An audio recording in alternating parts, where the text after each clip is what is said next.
Gentlemen, wow, guys, I'm so excited to be here with both of you. And Hoosier Sophisticate on the road. Okay, that's what we're doing. We're in Ann Arbor, Michigan. And what did we learn about today, guys? Holy crap. Holy crap. Are you okay? My head's full. Are you okay, man? I'm full. It was better awesome. Than okay. I'm better than okay. I am charged right now.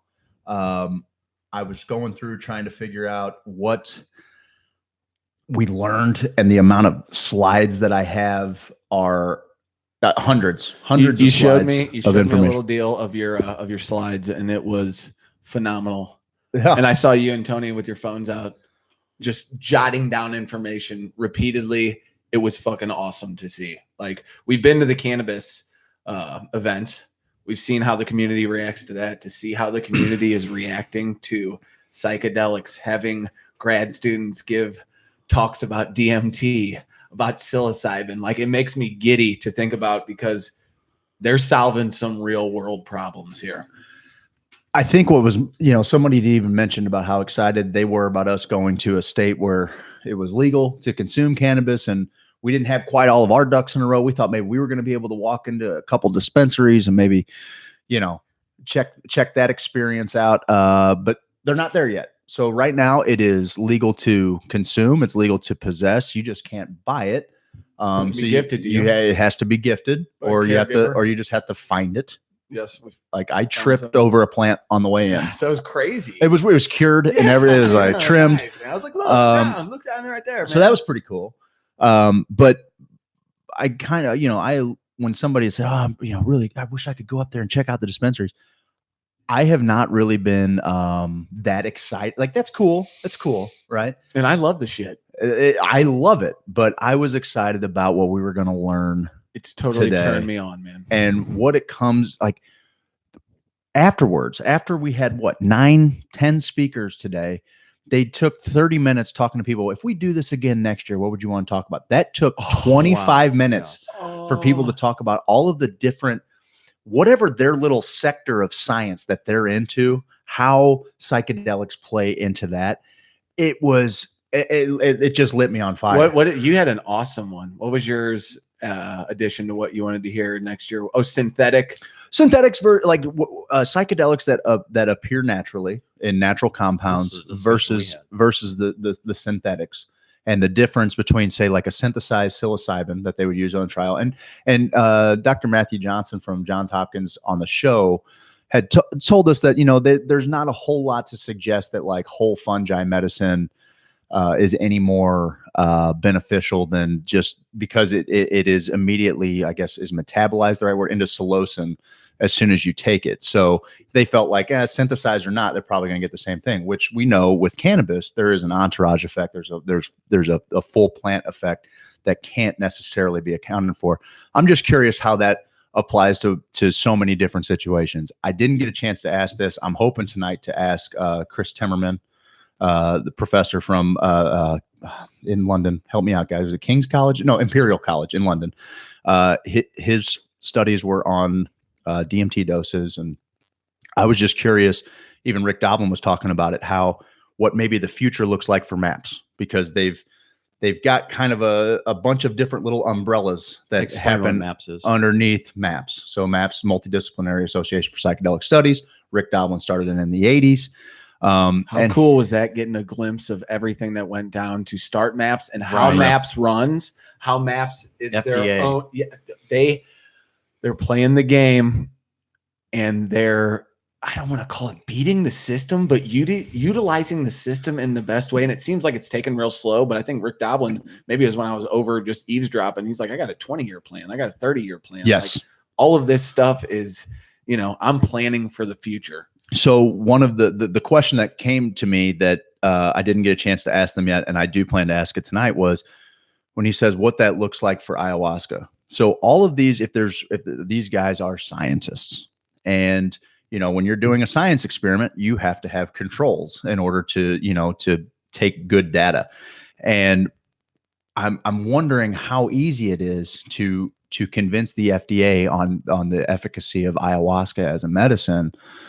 Because ayahuasca is a brew containing different mixes of plants, and there are thousands of different ways going back thousands of years on how to make this brew. So the control has got to be really difficult.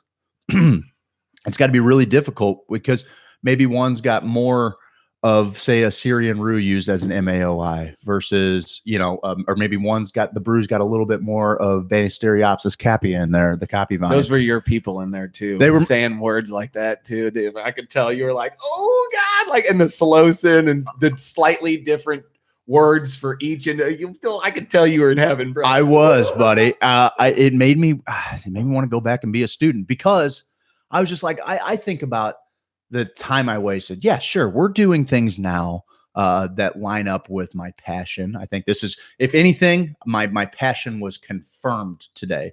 But to see 23, 24-year-old graduate students, PhD candidates talking about this, and this is their life, and they have carved this life out for them on a campus somewhere. And I hope that more and more campuses. Rick Doblin said something that was incredible. First off, a scientist at Purdue was he made a kilogram of MDMA for Rick Doblin at MAPS in 1985, 1 kilogram. They are still using that same kilogram of MDMA for their trials. Okay. But then now, I guess they can't use his because of some kind of regulations. I wish I had exactly what it was. It was a patent or something. Didn't it have to come from something that was able to be patentable later? And it was missing a certain like precursor. Yes. That his new stuff had. Yes. So what he was basically saying was, guys, MAPS has 15 kilograms of MDMA. Now, mind you, they're using the same 1 kilogram from the 80s to have been doing a bunch of these studies. They have 15 for anybody. They will give it to you for anybody that the DEA approves. You want to do that? Sure. Okay. For anybody the DEA approves to do this kind of research. Get out there, do some research. So we're looking for fellows at universities all over the world. MAPS is looking for you to do this. The more places they can get doing this research, the easier it is for them to collect data, and it was just, it seemed like that was a going theme for every medium of no psychedelics. Doubt. For example, the cannabis, there's only one place that it's ever tested. Mississippi. Rick Doblin was the only one that talked about cannabis at all. Yeah, the University, and it's crap weed, and they do all their studies from this crap weed. Why do they have crap weed? Because the good cannabis is too sticky. It gums up their joint rollers. So they're also looking for professional joint rollers. Yeah, at Ole Miss. If you're good at rolling a jib, you might want to hit up Ole Miss. They're looking for people that can beat that can beat the machine. Wow. But it's just a silly idea. You actually had brought something up about how we would like to find out how different cannabinoids can and honestly, what they're growing in Ole Miss, we're not growing good enough pot down there to find out what a heavy CBG or CBN strain or what temperature in order to pull this out. We're testing trash weed, so we're not getting great tests out of it. This is no surprise. We talk about this on the show all the time. Sue Sisley, that's why she's trying to fight to get. She's suing the DEA. Yes, to get better cannabis. I mean, it's medicine. You're going to give people crap or study the crappiest of the medicine. Yeah. And that was a problem with that too. The same deal to where no wonder they can't get it off schedule. Wasn't there another reason why they had to use their maybe that was just the studies with Doblin. Because it was the only government regulated or government approved. And they sued under the Obama administration. Yes. And then so now one thing that we have that's encouraging is that Barr has basically, even though the Trump administration, the DEA has all the things that the Obama administration had agreed to kind of ignore, the Trump administration has kind of put back on the radar. Yeah. And here's the deal. It's a vilifiable position. It's easy to say, hey, these are the bad guys. There's also something to be said for, well, there's this group of people that have always believed in the rule of law. So if you don't want them to, they don't want to pick and choose which laws they enforce, even though I believe that happens every day, officers are picking and choosing what they choose to enforce. But there's a call now, guys. We have scientists from all over the world. That's our show. That's our show, guys. Thanks for joining. No, you're good. Right there. It's great. Little snafu with the camera. No worries. The doctor from Switzerland, she was amazing.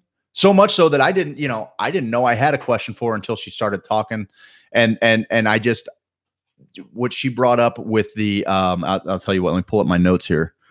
What she brought up with the Ketanserin, which it would, if it was administered before LSD or psilocybin, the LSD and psilocybin would take no effects. And so immediately my brain went to a place where it was like, oh man, how many people have said, oh man, what do I do if I get too high smoking pot? Oh, take some black pepper. Oh, well, now we're finding out, hey, CBD will level out that psychosis from THC. What is that? What are those safeguards to psychedelics? And when she brought that up, I'm like, oh, is there, because one of the things MAPS does is the Zendo project, and it's about harm reduction, right? And they go to Burning Man, they go to different festivals, and they have a space where you can be saved from a challenging experience, I guess is the best way to put it.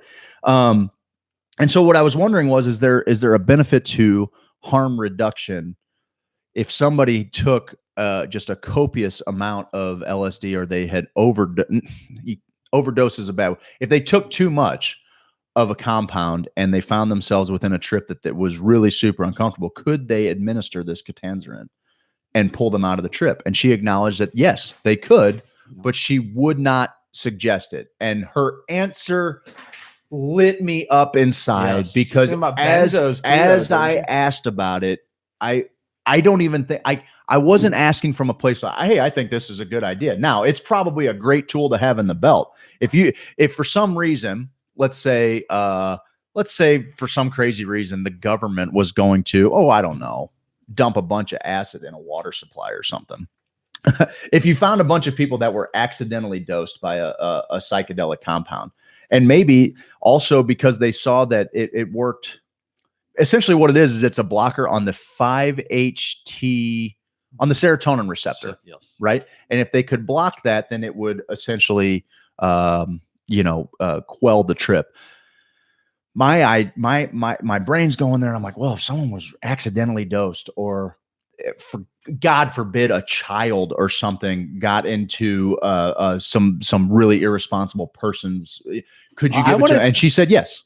I wanted to ask a question. If in some cultures, and a lot of people were asking questions about other cultures, no doubt, but about other cultures, like in rituals with younger kids, where there are, and I'm not even sure if they do that. Yeah, I've heard stories. From what I understand, in indigenous cultures, the mothers will put ayahuasca on their nipples when they breastfeed their kids. That's what I'm saying. Like, it's such a crazy thing, because it seems like we're in the cannabis world so much. It seems like I feel like there should be more attention brought to these psychedelics from the powers that be, that we always say are trying to stop us, trying to slow me down. Yeah.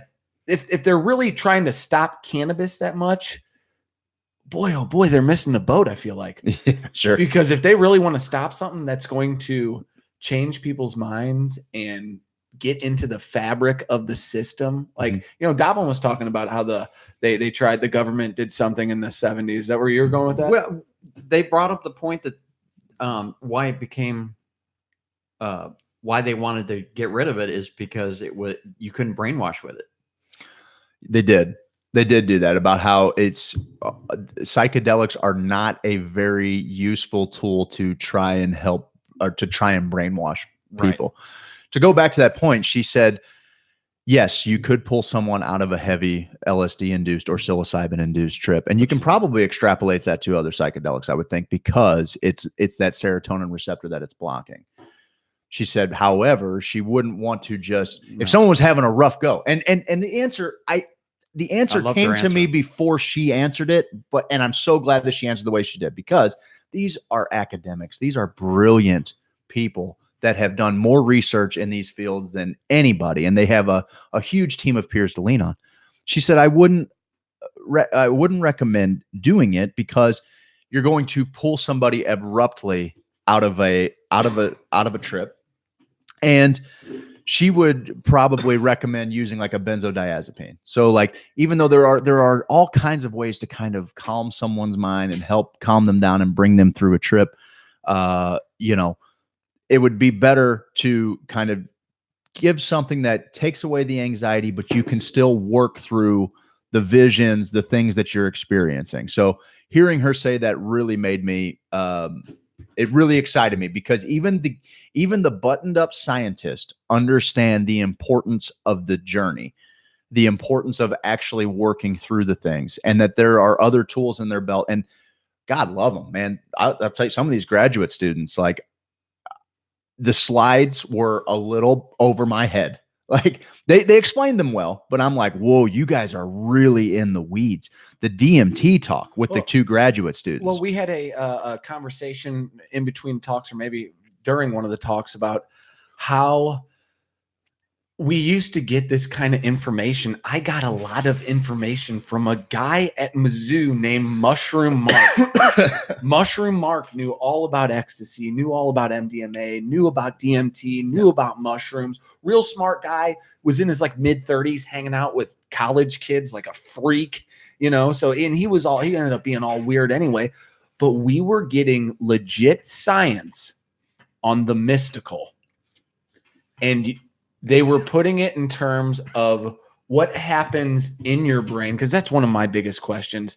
And the last time Queeve did DMT, it almost made him religious again. Sure. So to be able to try to quantify, and we even talked about that, how do you quantify a mystical experience? Yeah. And the experiments they're doing where they're hooking up electrodes. And it's so funny because they have to, in their slides, they're like, we're using these type of electrodes, and we were doing these type of things. Yes. And we were doing the shamanic drumming. We were doing this. And the way they were breaking down, what made me think, why didn't anyone tell me I could be a scientist like this? Buddy, that's like this, figuring out the pathwork of a way for humanity to reach salvation, because all these people understand that AI is coming. Yeah. There's a virtual reality of that came up a few times. That came up a few times. Yeah. Well, I mean, there's some, you know, mix between that. I think that futurists are very much on the psychedelic train for sure. Because futurism is psychedelic in and of itself, you know. Totally. Virtual reality is very psychedelic in and of itself. To listen to like just a couple of, you know, I guess we're just talking about some highlights. Listening to those graduate students, they're trying to figure out what it means to have DMT produced endogenously in our own being. And so these guys are finding where it's come from. And we have long speculated that it's the pineal gland. And they have some studies that show, yeah, that's pretty true. It's especially true in rats. But then they removed the pineal gland from the rats, and certain experience. So they did like a cardiac arrest experiment, kind of try to emulate a near-death experience. DMT was still presenting itself in the system. So they're mapping out all of the places on the body that DMT is found in. Pineal gland, lungs, there's still so much tissue. Yeah. And there were other receptors that were typically found alongside DMT. We're entering a new frontier, I feel like. And these people all had studies from the 20s, from the 50s. Yeah. They've been researching this for a long time. Now we're getting places like Michigan and Purdue, and I feel like we're firing up the next generation of great minds to come in there and do exactly what the hippies didn't do. The hippies showed us the love, and they didn't quantify it. They said, guys, there's a mystical experience lying in here. I don't know what it is or where it's coming from or what my brain's doing. But it sure looks like God. Why I'm seeing music and hearing colors. And these scientists come in, they said, oh, actually, this part of your brain's lit up with your posterior cerebral cortex. And we find out that's where a lot of your mystical experiences may be coming from. And then, it lightens up this.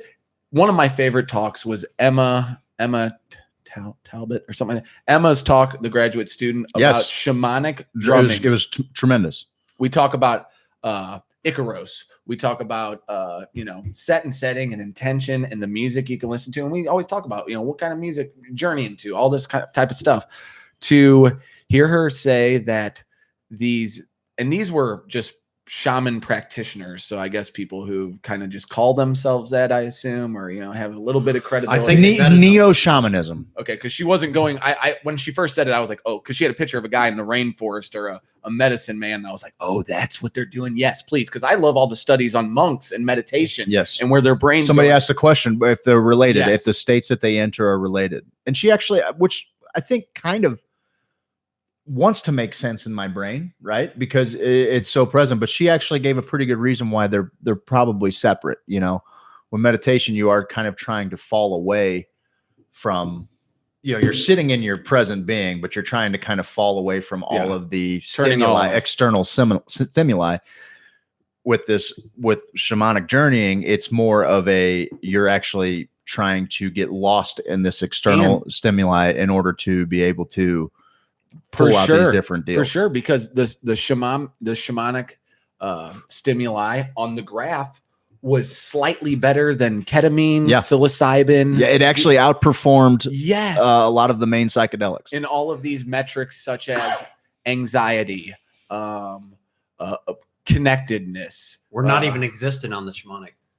Yes, these people who and Doblin mentioned it to about and can I just say, Rick Doblin, what a kind human. Can I go on a tangent from there? Yeah. Yesterday I kind of I had a yesterday I had a fuck you, man. I'll do what I want. Yesterday I had a bit of an identity crisis, finding out that the George Washington on my Mount Rushmore of cool. Oh, I know. Wasn't so much George Washington. And my whole life I've hated the Michigan Wolverines. That's just, I like them. Just from a fan standpoint, I was a big Notre Dame guy. Wolverines, Big Ten, blah, blah, blah, blah. I'm Notre Dame. I don't need a conference. Anyway, exactly. I'm bigger than you, NCAA. Touchdown, Jesus. Anyway, so to have all of that, and then to come here to the University of Michigan and have my most profound and what I feel like is enriching educational experience, so much to the point that I'm like, man, I need to go home and figure out some night classes just so that I can get my prereqs out of the way so that I can enroll in some kind of brain science. Greg came out in the car. He's like, I'm gonna have to take about a year of prereqs. That's exactly where I was living, dude. It's exactly where I'm living. Thought about it. Listen, I hope that this is the thing that makes us money for the rest of our lives, so that my hobby can become my career in academia. No doubt. Are you kidding me? I'm just gonna do some dumb shit until the whole they get me one of those doctorates. The whole time I was like, I got to get all this information so I can kill all these people so they don't start a podcast because they're all way more qualified. And I'm like, you know what? They ain't got my dick jokes. Though. They ain't got my dick jokes. Stevie. They ain't got fucking Steve Elgin. And then Steve asked some question about like, I want to give the politicians MDMA. Is all I'm saying, guys. And I'm like, see, that's my motherfucker right there. Apart. Okay. And the guy, you were great. The guy in my head, you saved it. In my head, I had a million different ways I wanted to go. Cause my suggestion is I would love to see studies on people who are far right, far left, and then feed them some MDMA and see if the oneness feeds into them that they say, oh, the other side actually isn't that fucked up. I've been kind of fucked up. Because I think that's one of the, you can have PTSD, you can be addicted to drugs, but one of the worst things affecting our country is this division that is ingrained in people. That's one of the hardest things to defeat. And if you could do that. So at the end of the question, I said, I guess what I'm trying to say is we should feed all the politicians MDMA, right? One of the, everybody clap. Craig's question got a round of applause. How about that? I was pissed. I know he was. As soon as I turned around, I was like, they're gonna fucking applaud. Do you want to know? The guy moderating said, "Great question." Fuck that shit. You know what's fucking crazy, Steve? Is I will stand in front of a group of 12 million people and fucking just talk and just bullshit. Yeah. But you saw it happen with Matthew Johnson on the phone. You were great. No.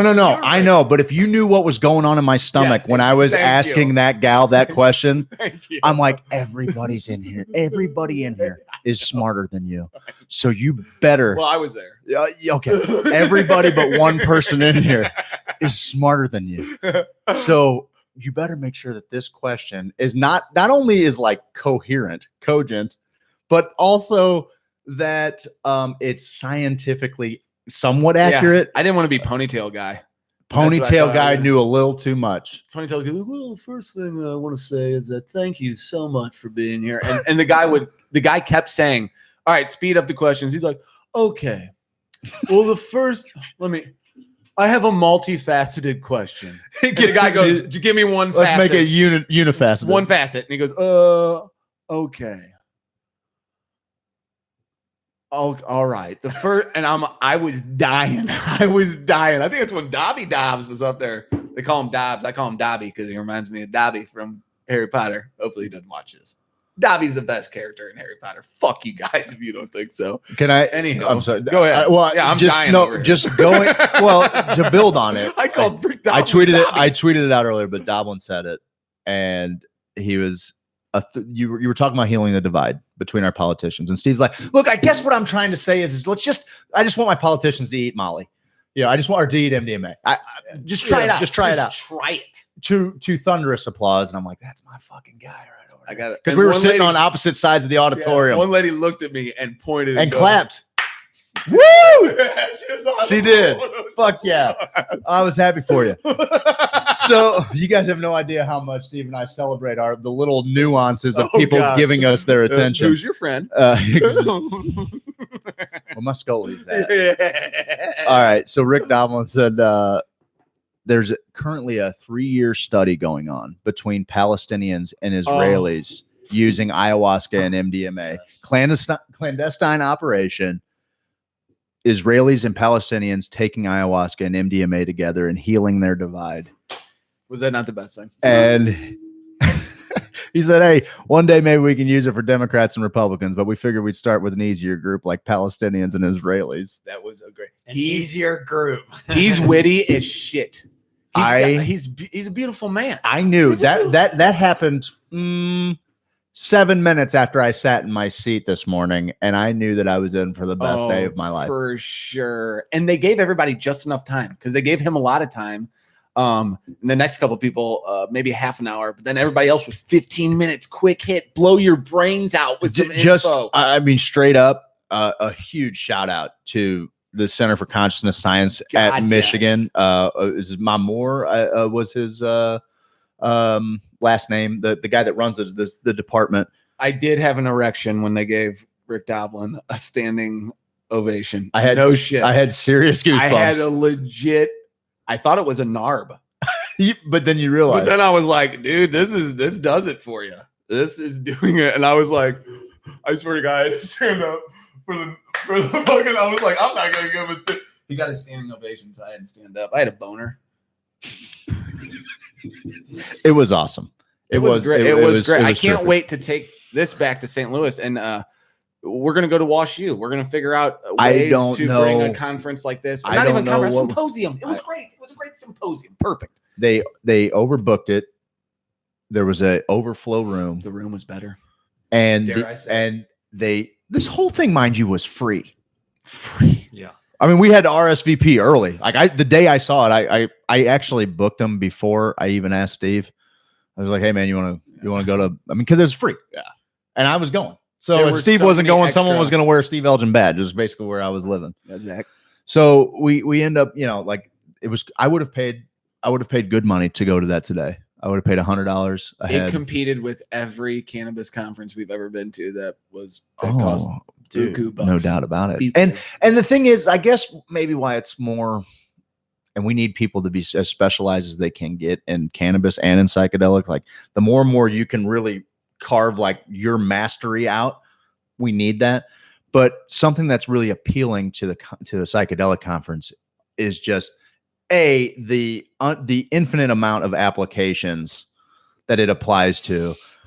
but also all of these different disciplines of science. Like there was physicists in the crowd asking questions, asking him. He's like, I talk about entropy a little different than you do. And now you have these academics.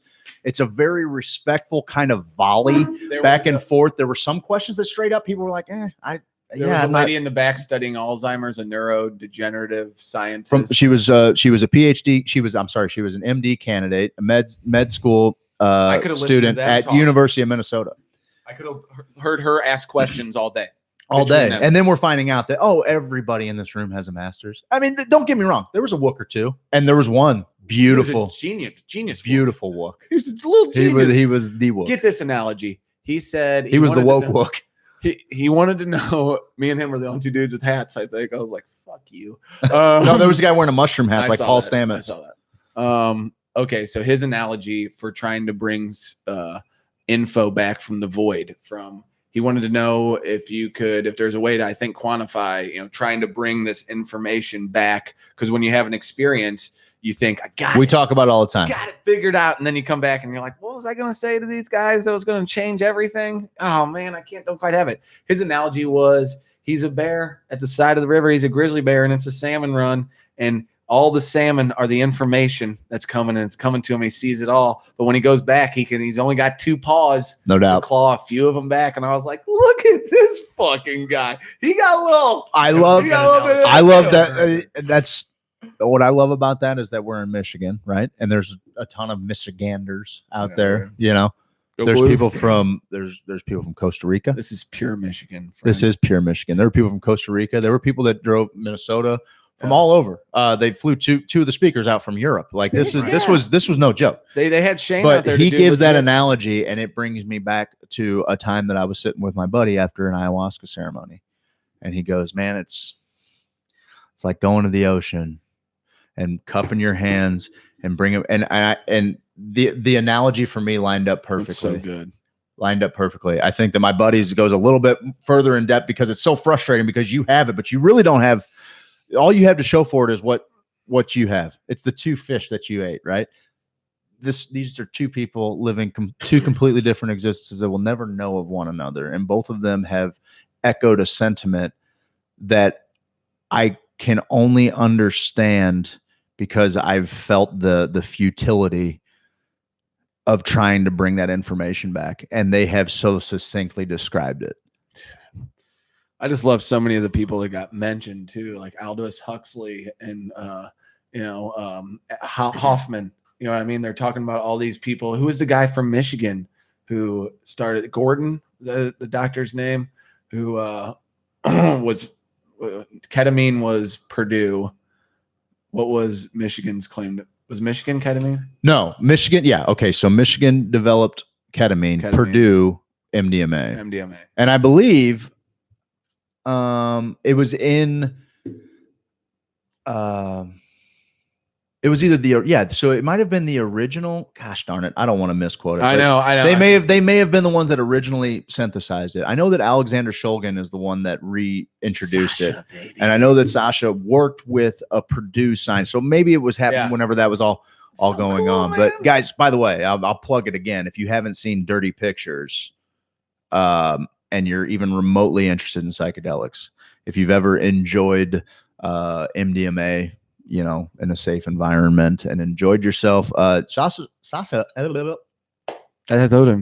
Shulgin there you go. is responsible for that. And actually, he did it by playing around with the with the cacti, with mescaline. So that's mescaline is considered kind of like a nature's Molly, right? But it's a little bit more of an unstable trip, right? But it has that very euphoric. It has that very euphoric body feeling, but it also has some psychosis attached to it, The Simpsons episode is what makes it. So that's where it was synthesized from. Mike Ote's watching. Danny, Missy, Aaron. Missy said, I just want to take a moment to congratulate y'all on following the siren calls of the universe and following your dreams. You make me happy and proud. Yeah, man. Tony babe. Elkins here. Son, say what's up to your dad, Zach. Yeah. Bill, My name tag. Bill can I, Stewart, that Ross. That was Diane, that for the Diane says, I love this. Cynthia, what's up? I've dosed hundreds of times and never had anything but positive experiences. We talked about that a little bit today. I absolutely talked about Pure that today. Michigan, boys. Pure fucking Michigan. You know what I liked is a lot of these scientists, after when they first discovered it, they did it by accident or did it themselves. Mm-hmm. Oh, They for were the sure. first ones. Well, they talked about how Shulgin did it. He would synthesize, a molecule, and then he and his wife would take it. Yes. And then they called them the 12 12. apostles, right? Was it 12 apostles? Yeah. Or disciples? Disciples, 12 Yeah. disciples. And if he and his wife felt like there was any therapeutic, Come on. goodness to it, Will they you would and Missy then do something they would with your then lives? they would God then damn it. do it with they would then do it with these 12 people. And then Damn, from that's so there, cool. they would decide how they could, let people know about this or put it out there. What do you think? What's the next step when we come back home? We got to try to get. Listen, We we spread have this so many. information. We have so You got the many slides. interviews. We have so many interviews that we're going to line up now from this. I feel like, for me, and cannabis is such a huge part of our community right now, and such a huge part of this show. Always has been, always will be. But right now, I've got Fever. a thirst. I've got a thirst for content right now. And seeing, here's the thing. It seems like from the outside, and actually, as we talk about all the time, things that we take for granted that we think everybody just knows, right? Yeah. Well, I understand that a lot of the people that I know doing psychedelic research, I understand that not a lot of people know that. But I've still I think I got a pretty good idea on the scope of it. And then you go to a talk like this and you're like, there are thousands of people doing this. Totally. And they are so specialized because the science requires their full attention and their full detail that they have to zero in on such a small sliver of it that we need 150,000 psychedelic and then the scientists. small sliver gets dissected even into more small slivers when they figure out weird shit that happens. They're like, Dude, oh, we should have done this. You got got the guy's card. Handsome lad, graduate student. He's great. He's great. Got his email. We're gonna have him on the show, but I gotta go back and watch this, and maybe we'll post a link to the stream too, you guys. I think the whole thing's gonna be up on YouTube. The video work was beautiful. We got a lot to learn from got a that lot guy. to learn. He had some equipment, but we got a lot to learn. That was the shit. I went over and gave him a little shake. That was the shit. He kind of looked a little bit like Tim Burton. Yeah, and he was A little bit like an American Tim Burton. And he's like, guy, I'm trying to pull this the tape wire. from And the I'm key like, grip. good job. Everything looked good. And he's like, okay. Yeah, great. I press buttons. Whatever. I don't care. So trying to tell you're a great person. Sorry. I forgot where I was going with that. You were talking about Shogun. We're a little bit further So past good. that. Oh man, no, I just I appreciate that. I didn't know this was going on. The thousands of scientists. Yes, I didn't know that thousands of scientists Yes. were learning this and that these symposiums were going on. I mean, we heard from Doblin. Where were we going in St. Louis here? The drug. We're asleep at the wheel. We are asleep at the Rick wheel. Doblin's going to sleep in my house. Rick Doblin just invited us, pretty much, to the Drug Policy He goes, Alliance. I'll do an interview. I'll come on the show and do an interview. Rick Doblin, guys. I about shat my pantaloons. Okay? I did. I shat twice today and got a boner. I had a rough day. Okay, but it was magical. That's a, Great day. that's one way. I would say that's one way of looking at a rough day. But seriously, so Rick Doblin, the guy, for 7 years, He just smiling. or roughly, I don't know, whenever Amazon Smile came out, when you could go smile.amazon.com. The day it came out, they were like, oh, hey, if you're going to shop here anyway, you might as well put in a nonprofit. That day, I put in Maps. I had read up on Maps a couple of times. This has probably been maybe 5 years ago. Okay. I read up on Maps a couple of times. This guy, Rick Doblin, he's doing work that I would not even think is possible. And today was like this fucking awesome. To wrap up what I started earlier, I got to meet a hero today. Last night I went and saw what I thought was a hero. I'm sorry, 2 nights ago, Thursday Cool night. fades. That type of cool fades. His type of cool only gets better. Ricky Dobbs. Motherfucker, if that is not exactly where I'm going with it. Cool is like it's oh man, it's what you do, man. Cool is what you do, and what he do is the you fucking. Just turned into Matthew McConaughey when you started saying that. It's cool is what you do, man. It is what you fucking do. It ain't fucking what you look like. It ain't fucking how you. It ain't. Sometimes it's how. It's a combination of how you do it too. Yeah, you know, there was some. Actually, everybody was pretty entertaining today, but there were some talks that were a little more square. You know, little more. Listen, they're in the middle of writing a thesis. Exactly. There's 9 people they need to understand. And there's a process that they have to abide by. I didn't realize that there's like they have to start this way and they have to do these slides first and then they have to end with the thank yous. It just seemed like they all followed. I'm not sure they had to, but they all kind of followed the same regimen. Through there. Can I just breaking it? The 7th grade Hillsboro Hawks are up 36-0 right now. My boy Landon is I think he's playing some Rover tonight. I'm not sure if he's on. She sent me some videos. We'll check him out a little bit later on. Like Landon killed a guy. I'm fucking bummed that I'm not there for his first game. I can tell. I mean, I'm fucking bummed. I'm bummed, buddy. It really did fuck me up when I realized it the other day. I know. Because I woke up like Tuesday. I'm like, buddy, when do the games start? He's like, first game's this Thursday. And I'm like, you sounded distraught on the phone and you're like, yeah, fuck. I gotta go to Michigan. This is big, man. Like it's big. And I've told you, man, one of the things that I equate with my dad is that he was just present, man. For sure. Every fucking game, he was there. And Landon's not gonna have that. And I'm like, fucking one game in, you couldn't even break the one streak. That's all right. You'll get them all from here on out. It's fucking. Anyway, he's up 36-0. I love good. him. He's feeling good. This is all leading to us. Meanwhile, he's up 36. Giving our kids doing one of these into the crowd. He's got a chair with your name on it. God damn it. It's exactly like that. So I met one of my heroes today. Yeah. And he was as fucking cool as I'd hoped he would be. And he was way cooler than Lenny Kravitz. Oh, fuck. Fuck. And if you line those guys up, you'd be like, obviously the guy with the shades and there were fucking a dozen people that are cooler than Lenny Kravitz today. Buddy, that crowd. Okay. Let me I wanted to say this earlier. I'm sorry. But that was awesome. I love that the line that type of cool, this superficial cool fades. You could see the smile and the way I'm sure he's still a cool guy. It's just like the way that he goes about what, you know what, in this case, it was how he did it. It wasn't what he do, because there was a time when I was like, man, what he do is pretty cool. Yeah. But then when it came out this time, I'm like, you're just doing this for a paycheck.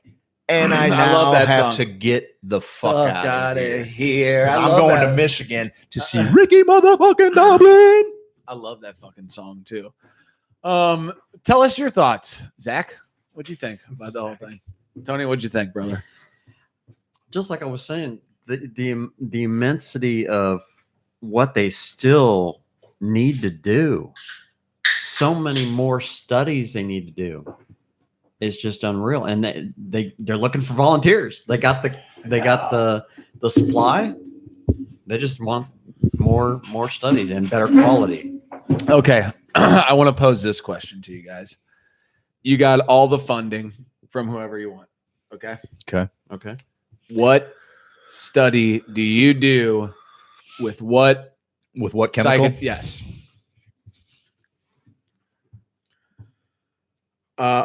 I know it. Okay. I would study the effect, and I would want to do it in Is this going to be the fucking Bell's palsy thing again? Several different categories, but bigger than that though. I want to do it like in every category of psychedelic, but I think that the natural place would be to start LSD, DMT, psilocybin. I feel like DMT has to be a really hard. It's so fleeting. That, I mean, unless maybe you can put them on an IV drip and keep, the MAO, you keep the monoamine oxidase inhibited. Yeah. I suppose you could prolong that trip or potentiate it. but it'd be a little bit tougher to study. You wouldn't have as much time. Maybe it's easier to compound data like that, but with psilocybin or with LSD, you have a measured few hours, where you're really kind of getting into it. Anyway, my experience with Bell's palsy makes me want to do it, but I'm more along the lines of stroke and totally. Anybody that palsy, any palsies. I just feel like if it's an electrical signal thing, and now that when I say that out loud now, it's the dumbest shit. Like it's such it worked, but it just sounds so incomplete compared. Like if I told told those guys that, they're like, well, yeah. No, actually they would probably be like, would you come in for a study and then we'll find more people with Bell's palsy and then we can. I think they were so eager to hear. Everybody there was eager to learn. When I was in the lunch line, okay, so the second guy that talked at the end, the second graduate student, second year of med school, that talked about DMT after the guy with the beard from Silicon Valley, after he talked, he was standing right directly in front of me. I just figured he was, someone in the crowd or whatever, because pretty much everybody that was with the school was kind of dressed along the same lines, Navy shirt, what. Go blue. And he was just talking to some gal in front of me, and he was as engaged in everything that she had to say. Every one of these students and every professor, including, and this rang true with the cannabis conference we did with Project 422 last year, when those other doctors and speakers are talking, they've got the full attention of their peers. Rick Doblin does. He had a big ass smile on his face most of the nodding time. and other times he was not proud, probably proud. Yeah, he should be. And he would probably laugh at that because there's been so many pioneers, but he should be proud. Yeah. Like he's on the broadest scale, making a lot of things happen with psychedelics. That was a long answer to a short question, Tony. What? But I don't even know what we're talking about. I was saying, what experiment would you do? Oh yeah. So, but anyway, well, no, we were talking about. So fuck guys. I'm sorry. It's legal. So fuck you. Fuck you. Fuck you. Fucking platform shoes over there. Yeah, fuck over there. What experiment would you do? Are you done with? Yeah, sure. Paralysis. Any kind of paralyses in the body. Any type of. Yeah, I would. Like ayahuasca would be pretty far down the list. Gotcha. Even though it might work the best. I don't know, but I would start. You would probably have to start studying what maybe opens up different brain regions first, because there's a lot of preliminary studies that you would take. That's what those guys with the DMT studies were doing. Yeah. Right. Like that's the basic as shit. That was kind of lost in the long answer, but they were just trying to figure out where it's made, and what it does, and which chemicals in the body or the precursors or caused more brain connectivity. Yes. When it was in the front, in the frontal cortex or in the back, like they're mapping different parts. And that's what he was saying is like, well, we're focusing on this section of the brain just to see what's going on. And then they move it's very segmented data, so whatever. In conclusion, that was another thing they had to do every time, which I loved because in conclusion, it was so legitimate. Their summaries, God damn, their summaries. I'm like, motherfucker. Oh, hurt me so good. I feel fucking Tony. I feel young. What are you working on, Tony? So it would be similar to the question I asked her. So you have it's a great question, by the way. Those shamans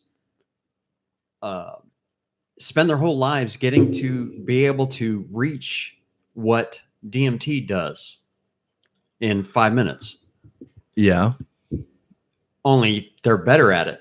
But there was no study. I asked her. There was no study of, or even asked them the question, could they reach that level on their own without DMT? In other words, be the shaman, listen to the drums, listen to the music. Could they reach that? A non-shaman? A non-shaman, yes. Gotcha. See if they can reach, now that they know what to look for, can they reach that at a quicker stage rather than taking 20 years to do what shaman? Totally. Oh, I see what you're saying. Like a training. So they can jumpstart it with the psychedelic experience? Yes. Interesting. That's really interesting. No, that would be fun. Yeah. Like mine's like a medical application. That's way more, no, but way that's more what you were fun saying though. earlier, man. Yes. Yeah. There's what I would do is I would work more on the metaphysical, the mystical aspect and the holding of space. I'm super interested in what effects people can have on the space, what effects the space can have on the people, on the trip sitter, on the journeyer, on all of on all of that. What kind of what you can kind of put into their brains a little bit. What can you alter as, because a lot of it's just I sit, I make you feel comfortable, you go through your journey and the medicine heals. I'm this, I'm the stitches, your body heals. Your body's doing the healing. It's not like a doctor going in and fixing something. Your body's fixing itself. I'm just here to kind of help you along. Your body knows what to do. I'm the stitches. Your body's going to heal up the cut as it goes anyway. That's how it does. So to figure out what world we're fucking living in, baby. Like what can I do to change this room? What color was it? What music did you play? What happened on each individual drug? Yeah. And see what kind of intention, set and setting, what all that has to do. And people studying them, how they can hold space. Like, can this guy hold space better than this guy? Can this? Tony and I were talking about that in the car from the grocery store. Like, what if these little conversations? What if you, based on personality type? Yes. Like if you were an INFJ or something, whatever your personality type is, if you have certain proclivities to behavior while under the experience, and if so, could you give that to a facilitator, and can you form a line of schooling within facilitation that says, hey, this person is prone to perhaps this personality type and is prone to perhaps have these kind of control issues. Control issues. Just harder ways of processing the information. Now all of a sudden there's this whole thing that's based around, personality type. No, I think that's fucking brilliant. I mean, that's what the scientists were saying. And then I want to go even further. These are all very practical, starting with like any medical application. Is obviously that's the thing that's going to move the needle, because you have to convince the FDA and the DEA. And so it has to, but the guy made a point. The first kid, the kind of historian, if you will, that talked about kind of the history of psychedelics throughout. I love that guy. And he said, it's not necessarily what's the safest, because ketamine got pushed through very quickly, and ketamine can actually be pretty addictive. That's what he said. And he goes, so it's not necessarily the danger, the addictability or anything, because there are psychedelics that are far less, like they're anti-addictive, right? Like that's not something you want to do. Ibogaine is not something you want to sit through for 18 hours, 9 of them writhing in pain. Like that's not, and discomfort. Sweet. Like that's not something that people are like, I can't wait to do that tomorrow. Yeah, and it doesn't set off any neurotransmitters that say, I need more. Yeah. I need more. Right. I need more. I need more. Because a lot of, I think opioids have that effect. But he was really fascinating, just talking about the rich history of psychedelic research. He was the biggest nerd, and he nerded the fuck out, and it was awesome. I love that guy. Vest, and he was like, dude, dude, did he have a vest? Blue paisley. Think I didn't recognize. It was awesome, dude. You know what's cool though? So all of those medical applications make the most sense, and they have present day scenarios that they apply to. And then you take it a step further, and you can see about people possibly triggering their shamanic abilities or things like that through proper training within the space. There's going to be it's essentially what a shaman is, but there are going to be people who learn, and maybe VR helps us through this, where if you can do a shared experience under the influence of a psychedelic in VR, and as the facilitator / shaman, you could actually make a virtual world around them that is more than just make believe. What I'm fucking about. That came out really wrong. Not make believe, because a shaman can take you through a fucking journey that's as real as anything you've ever experienced. So I'm not trying of the most real things. I'm not trying to diminish that. It is the most real thing. I didn't mean that with the whole make. No, I get you. But the idea of actually having that visual come out of his fingertips in a fucking What if you in a fucking floating videotape virtual it space. and then rewatch it when you fucking There need is to, going you know? there is a futuristic outlook with psychedelics that makes all of the sci-fi come true for me. Like you talk, okay, what would I like to do? Okay, well, and right now, if I had to go convince somebody that put me in charge of a study, I would just say, hey, I have this anecdotal experience with a stroke in my face, and I feel like maybe I kickstarted something. You know, that's what I have right now to convince somebody. What would I work on that I think is like the big dream? I mean, dude, the interdimensional travel with intravenous DMT. I was thinking whether it's time, whether it's interdimensional. I was going to say, whatever, even a couple of them mentioned that, whatever it is, that it can change time. If you can, and dude, I got to be honest. I mean, hopefully, you come up with ways to come out of that, to signal that you want to come out of the experience. Because if you're hooked up intravenously, like you're talking about, you know, a simple inhalation of DMT, a good DMT trip lasts 6 to 14 minutes.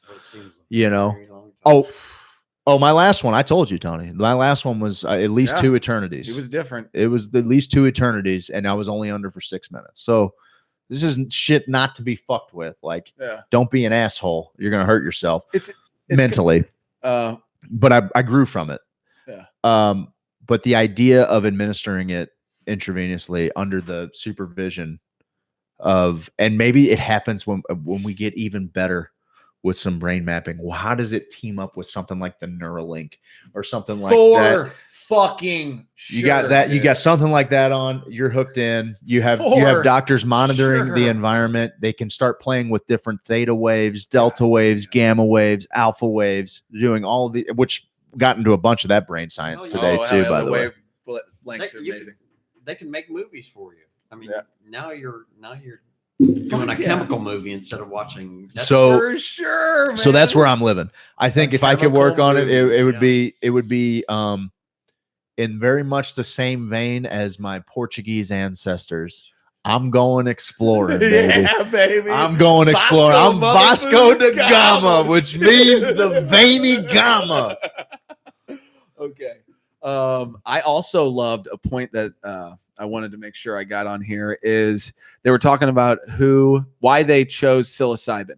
Somebody was asking why another scientist chose psilocybin, and they said, I believe they chose psilocybin because the media and most of the meatheads around could not pronounce it. It made my day. And I keep coming back to this. We're invested in cannabis. In cannabis, there's people like cannabis. You know, my son smoked cannabis and then killed a bunch of people. And then, you know, this guy, he went to jail for cannabis, and cannabis is bad, and fill up the prisons. And we got all this fight, and this fight's going on. And you got people who are like, no, man, we got to legalize cannabis. And there's this whole thing going on. And you talk about like the hemp industry too. Like that's a huge, multifaceted way. No doubt. Cannabis can. I kept waiting at this conference or this symposium to be like, okay, where are the people who are like, you know, because I'm always, you're stuck. I'm stuck, and I try to get out of it. There's no us and them. There's no like, they're trying to keep these psychedelics away from us. And yes, like we talked about earlier, they said, oh, this isn't a very good drug that we can't manipulate our soldiers or spies with. Let's get rid of it. Yeah. I'm not sure if they knew. They're like, oh, this could fucking get people to really understand each other. And then we really wouldn't have control on people. Yeah. If people all were connected in this neural network, we'd have a real problem controlling people. So the powers that be, the fact that they kind of weren't present, or you didn't feel that, it kind of felt like we were fucking slipping under the radar a little bit, you know, like, because you'll find articles about CBD and vape pens and fucking, and CBD's a craze now. Everybody, they're selling it at Family Dollar. And meanwhile, it's like, oh yeah, P.S. MDMA is helping veterans not so that 22 veterans a day don't commit suicide. It's helping with lifelong anxiety and alcoholism. Okay, there's one dose of psilocybin turns out to be one of the top 5 most powerful moments of a person's life, including the birth of their child and the death of a loved one. We had a guy who had clinical depression, and he did it once, and we followed up with him 6 months, 12 months, 24 months. And he was a fucking ringmaster at a circus. And he was the happiest bastard of all time. It's fucking wild. Let's keep it under wraps. Exactly. I don't feel like they're trying to keep it under wraps. I feel like we got to fucking tell it from the mountaintop. This is what everybody can do. They can share all of this content. They can share any type of extra content to us, please, and share it in the group, Sophisticated Hoosiers. We need to teach each other. We need to learn. We got some fucking smarties in the group, man. And we got some fucking true jackasses too. So we got to help them along. Some real assholes. Help them along. The last speaker, the blonde chick talking about the stigma. Students Association for Psychedelic Studies. I thought that was pretty cool. Awesome. SAPS. Yeah. Just talking about the stigma. Just quit using the bad words and get people educated. Buddy, it was such an awesome little thing because she used the same slide for both points, the negative and then the positive, basically on how you're going to talk about it. Let me see if I can. And I kind of had I had a little bit of an epiphany with cannabis about that, because I the cannabis thing, people are saying, say cannabis instead of, fuck me. I feel like that's just a stupid label, and I hate playing those fucking dumb games. But I do feel like with psychedelics and psychedelia, I think it matters. But I think it matters more. So cannabis is legal in Missouri right now. Or, well, yes, medically, yeah. Medicinally, but still, even after all that, there's still people, and somebody's gonna make fun of me later, because small town that I live in, there's a lot of people like ostriches, heads in the sand, don't know anything about it, and make assumptions and say, oh, they just want a medical card so they can smoke up. Great. High. Good. Yeah, and some people do. Yeah, that's true. And that the whole thing there is and that affects you. How?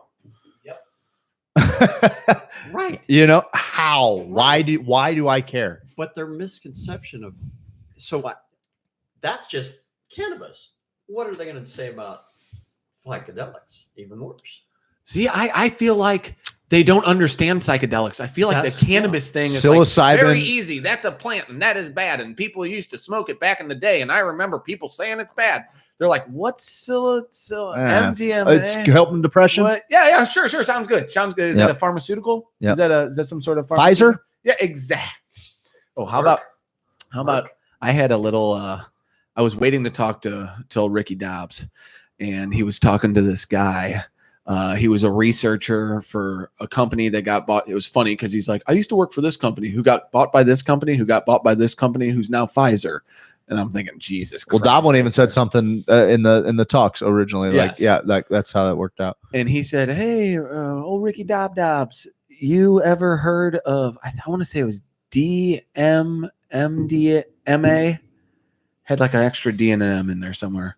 And Rick Doblin goes, no. And he goes, oh, it's the Cadillac of drugs.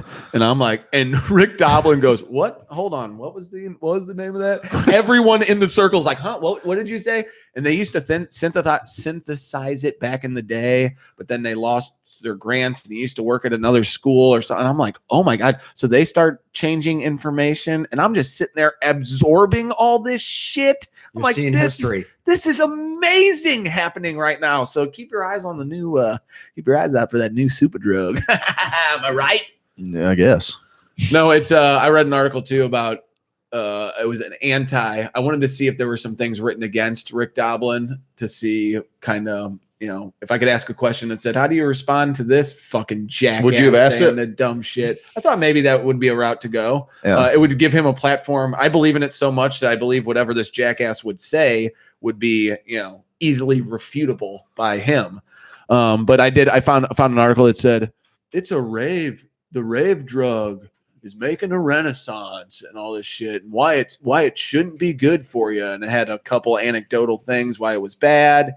It had, I don't think I had to study about the holes in the brain, but we learned about that today as well. Just a bunch of which was all bullshit. Which I couldn't even formulate. Even I heard the ice cream scoops out of the brain. Who didn't? How about that fucking dumb shit? That is totally bullshit. Just for you guys who don't know, you couldn't talk if you had fucking holes like that sticking out of your brain. But yeah, I don't know. I just had a fucking great day. I can't. Well, I'll tell you what. Rick said something right out the gate when he first started talking. He's like, I mean, for me, it got to a point where I knew, and this is not him word verbatim, but he knew that this was really helping people and had the potential to save people. He's like, so I don't give a shit if it's illegal. I heard him say that to a couple people. Said it to a couple people, like somebody suffering from debilitating, crippling depression, anxiety, and probably depression. Yeah, the worst I've ever seen in person. Ever in my life. I wanted to hug her for me too. I didn't want to touch her. I should have or asked. Yeah. I should have just asked. Like that was a gal. That was a gal that needed. God, that was the play. A fucking hug, dude. Yeah, I know. I honestly watching her talk to Rick and then to see how fucking handcuffed he is, and he's like, but it's gonna be 2 years. It's gonna be 2021, and even then you have to, like half people get. And if you're trying to get into a study, like you have to kind of live where the studies are happening, and he's like, you're in a college town, you've probably got some friends. There's probably, it's and there was another gentleman from the area who was clearly involved in the psychedelic scene, like telling her, this is when we meet, and that's, I fucking love this community. Group. Yeah. That was awesome. Yeah. That's so cool, man. I got a couple of cards from it. Yeah. They got an event going on tomorrow night. Let's stay in Ann Arbor forever. Guys, it was crazy. Can I stay one more night? We're gonna yeah, Zach, you can do whatever you want. Diane says, holy shit, yes. And I'm sure that was to you staying.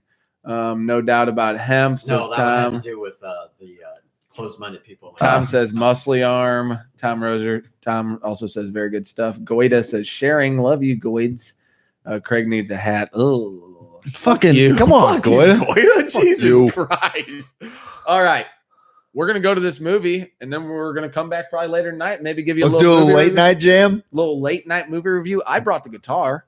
All right. Fuck, we'll do a little late night jam. We have this house to our entire selves. We were yelling this morning, singing.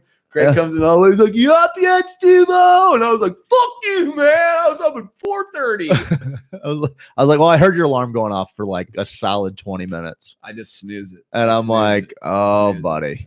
And then I looked at I'm like, Tony's like, well, we kind of need to get going. He's like, no, usually we didn't have to leave until 8. And I'm like, well, it's 7:20 and Steve's still in bed.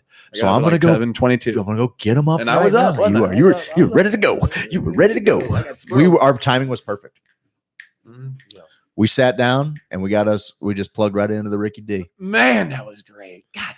And it was so weird to just see, like, because I didn't hear back from Shane when I emailed him or whatever. I was just looking to see if there was a show. Yeah.